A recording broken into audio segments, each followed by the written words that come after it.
ঔপনিবেশিক শাসনের বিরুদ্ধে ১৯০ বছরের লড়াই ১৯৪৭ সালে স্বাধীনতা রূপ পায়। পাকিস্তান রাষ্ট্রের ত্রুটিপূর্ণ শাসন ও বৈষম্যের কারণে ১৯৭১ সালে জন্ম নেয় স্বাধীন বাংলাদেশ। কিন্তু স্বাধীনতা কাগজে সীমাবদ্ধ থেকেছে, মানুষের ভাগ্য বদলায়নি। শিক্ষা ও রাষ্ট্রীয় মূল্যবোধের অবক্ষয়ে সমাজ দমন, পীড়ন ও দুর্নীতিতে ভেঙে পড়েছে। ২০২৪ সালের জুলাইতে ছাত্র জনতার নেতৃত্বে সংগঠিত জুলাই অভ্যুত্থান নতুন সম্ভাবনার দিশা দেখায়। তাই শিক্ষা ব্যবস্থা নৈতিক, সমতাভিত্তিক ও প্রযুক্তি নির্ভর হতে হবে। ইসলামী আদর্শের ভিত্তিতে গুণগত শিক্ষা নিশ্চিত করলে মানবিক মূল্যবোধ, দক্ষতা ও ন্যায় বিচারকে প্রতিষ্ঠা করা সম্ভব, যা দেশের নতুন প্রজন্মকে সুশিক্ষিত ও দায়িত্বশীল নাগরিক হিসেবে গড়ে তুলবে।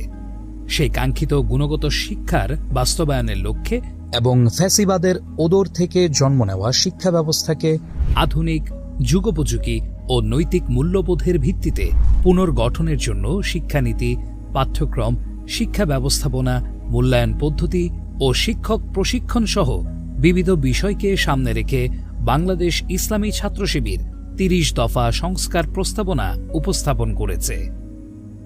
প্রস্তাবনা ১, অন্তর্ভুক্তিমূলক শিক্ষা কমিশন গঠন।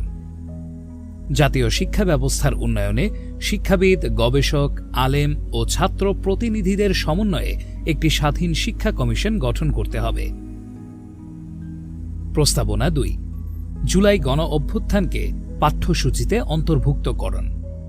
পাঠ্যক্রমে জুলাই গণ অভ্যুত্থান ও মানবাধিকার লঙ্ঘনের ঘটনাগুলো অন্তর্ভুক্ত করতে হবে, যেন শিক্ষার্থীরা সত্য ও ন্যায়ের প্রতি সচেতন হয়ে ওঠে। প্রস্তাবনা ৩, ইসলামী মূল্যবোধ ও নৈতিকতার সমন্বয়ে আধুনিক শিক্ষাক্রম প্রণয়ন। শিক্ষার্থীদের মধ্যে ধর্মীয় মূল্যবোধ, নৈতিকতা ও সৃজনশীলতা জাগ্রত করতে আধুনিক ও যুগোপযোগী শিক্ষাক্রম প্রণয়ন করতে হবে। প্রস্তাবনা ৪, বহুমাত্রিক মূল্যবোধের বিকাশ। পাঠ্যক্রমে আমাদের ভাষা, সংস্কৃতি, ইতিহাস ও ধর্মীয় মূল্যবোধ অন্তর্ভুক্ত করে জাতীয় চেতনাভিত্তিক শিক্ষা ব্যবস্থা গড়ে তুলতে হবে। প্রস্তাবনা ৫, বিজ্ঞান, প্রযুক্তি, প্রকৌশল ও গণিত শিক্ষায় অগ্রাধিকার প্রদান।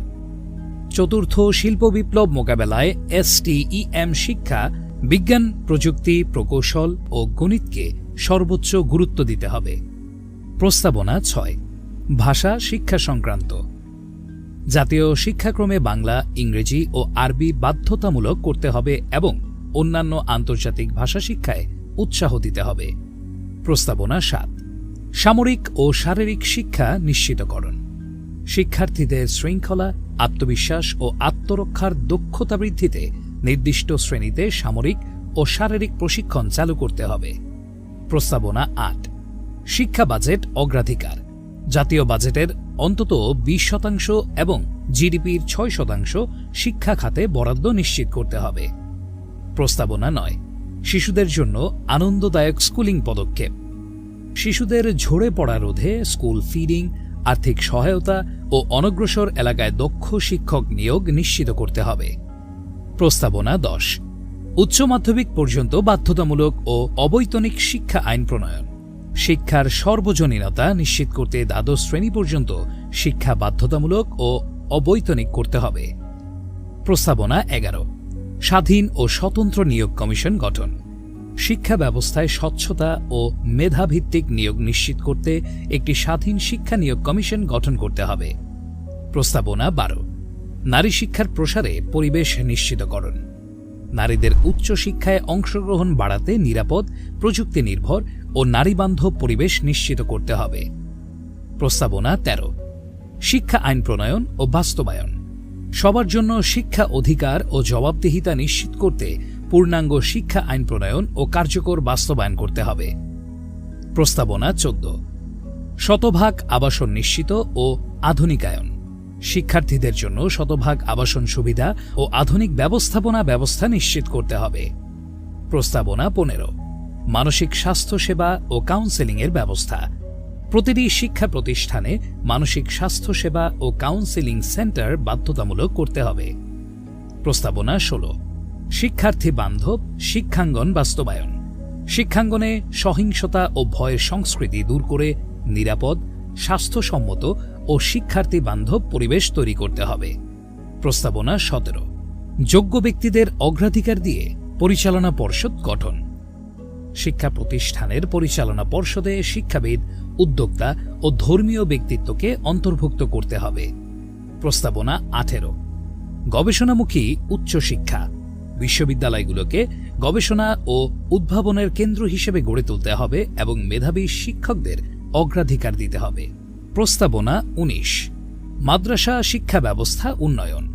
আলিয়া ও কওমি মাদ্রাসার জন্য স্বতন্ত্র কমিশন গঠন করে ধর্ম, বিজ্ঞান ও প্রযুক্তির সমন্বয়ে পাঠ্যক্রম সংস্কার করতে হবে। প্রস্তাবনা 20। কারিগরি শিক্ষার মান বৃদ্ধি। কারিগরি শিক্ষায় আধুনিক প্রযুক্তি, শিল্পখাতভিত্তিক সিলেবাস ও ইন্টার্নশিপ সুযোগ নিশ্চিত করতে হবে। প্রস্তাবনা 21। মূল্যায়ন পদ্ধতির সংস্কার। শিক্ষার্থীদের জ্ঞান, দক্ষতা ও আচরণকে সমন্বিতভাবে মূল্যায়নের জন্য ধারাবাহিক ও বহুমুখী পদ্ধতি চালু করতে হবে। প্রস্তাবনা 22। শিক্ষক প্রশিক্ষণ কাঠামোর আধুনিকায়ন। সকল স্তরে শিক্ষক প্রশিক্ষণে আধুনিক পদ্ধতি ও জাতীয় প্রশিক্ষণ ইনস্টিটিউট চালু করতে হবে। প্রস্তাবনা 23। শিক্ষক মূল্যায়নের কার্যকর পদ্ধতি। শিক্ষার্থীর ফলাফল, দক্ষতা ও অভিভাবক মতামতের ভিত্তিতে স্বচ্ছ শিক্ষক মূল্যায়ন পদ্ধতি চালু করতে হবে। প্রস্তাবনা 24। চাকরিতে সমান সুযোগ নিশ্চিতকরণ। সরকারি বেসরকারি সব চাকরিতে মেধা ও যোগ্যতার ভিত্তিতে সমান সুযোগ নিশ্চিত করতে হবে। প্রস্তাবনা 25। ছাত্র রাজনীতির যথাযথ চর্চা ও ছাত্র সংসদ নির্বাচন। সকল উচ্চশিক্ষা প্রতিষ্ঠানে নিয়মিত ছাত্র সংসদ নির্বাচন আয়োজন করে নেতৃত্ব বিকাশ নিশ্চিত করতে হবে। প্রস্তাবনা 26। বিশেষ চাহিদা সম্পন্ন শিক্ষার্থীদের জন্য অন্তর্ভুক্তিমূলক শিক্ষা। প্রতিটি প্রতিষ্ঠানে বিশেষ চাহিদা সম্পন্ন শিক্ষার্থীদের জন্য র্যাম্প, ব্রেইল বই ও সহায়ক যন্ত্র নিশ্চিত করতে হবে। প্রস্তাবনা 27। পথশিশু ও সুবিধাবঞ্চিত শিশুদের মূলধারার শিক্ষায় অন্তর্ভুক্তকরণ। পথশিশু ও সুবিধাবঞ্চিত শিশুদের জন্য বিশেষ শিক্ষা প্রতিষ্ঠান গড়ে তুলে মূল ধারায় অন্তর্ভুক্ত করতে হবে। প্রস্তাবনা 28। কর্মসংস্থানমুখী শিক্ষা। শ্রমবাজারের চাহিদাভিত্তিক বিষয় অন্তর্ভুক্ত করে কর্মসংস্থানমুখী শিক্ষা ব্যবস্থা গড়ে তুলতে হবে। প্রস্তাবনা 29। ক্ষুদ্র নৃগোষ্ঠীর শিক্ষার উন্নয়ন। পাহাড়ি ও ক্ষুদ্র নৃগোষ্ঠীর জন্য মানসম্মত শিক্ষা, আবাসন ও প্রযুক্তি সুবিধা নিশ্চিত করতে হবে। প্রস্তাবনা 30। শিক্ষায় অভিভাবক অংশগ্রহণ ও জবাবদিহিতা। শিক্ষার্থীদের অগ্রগতি ও নৈতিকতা নিশ্চিতে অভিভাবক অংশগ্রহণ ও জবাবদিহিমূলক কমিটি গঠন করতে হবে। বাংলাদেশ ইসলামী ছাত্র শিবির 14 আগস্ট প্রেস ক্লাবে সংবাদ সম্মেলন করে দেশবাসীর সামনে শিক্ষা ব্যবস্থা সংস্কারের 30 দফা প্রস্তাবনা উপস্থাপন করেছে। শিক্ষা জাতির মেরুদণ্ড, তাই যুগোপযোগী ও নৈতিক শিক্ষা ব্যবস্থা গড়ে তোলা আজকের সবচেয়ে জরুরি কাজ। 17 আগস্ট ছাত্র শিবির শিক্ষা মন্ত্রণালয়ের কাছে শিক্ষা সচিব বরাবর এই প্রস্তাবনা হস্তান্তর করেছে। ছাত্র শিবির তাদের উপস্থাপিত প্রস্তাবনাসমূহ দ্রুত বিবেচনার মাধ্যমে কার্যকর করার জন্য সরকারের প্রতি আহ্বান জানিয়েছে, যাতে শিক্ষা ব্যবস্থা সত্যিকারের পরিবর্তন ও উন্নয়নের পথে অগ্রসর হতে পারে।